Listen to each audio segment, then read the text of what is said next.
இயேசுவோடு பந்தியில் அமர்ந்தவர்களுள் ஒருவர் இவற்றை கேட்டு அவரிடம், இறையாட்சி விருந்தில் பங்கு பெறுவோர் பேறு பெற்றோர் என்றார்.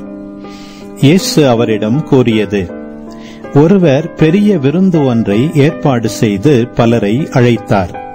விருந்து நேரம் வரவே அவர் அழைப்பு பெற்றவர்களிடம் தம் பணியாளரை அனுப்பி, வாருங்கள், எல்லாம் ஏற்கனவே ஏற்பாடு செய்தாகிவிட்டது என்று சொன்னார்.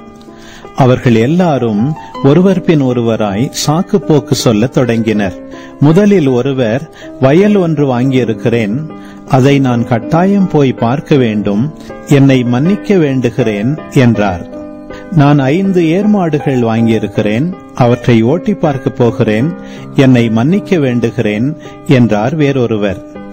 எனக்கு இப்போதுதான் திருமணமாயிற்று, ஆகையால் என்னால் வர முடியாது என்றார் மற்றொருவர். பணியாளர் திரும்பி வந்து இவற்றை தம் தலைவருக்கு அறிவித்தார்.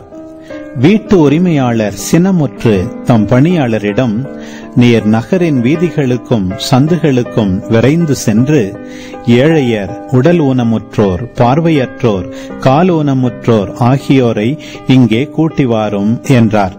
பின்பு பணியாளர், தலைவரே, நீர் பணித்தபடி செய்தாயிற்று, இன்னும் இடம் இருக்கிறது என்றார்.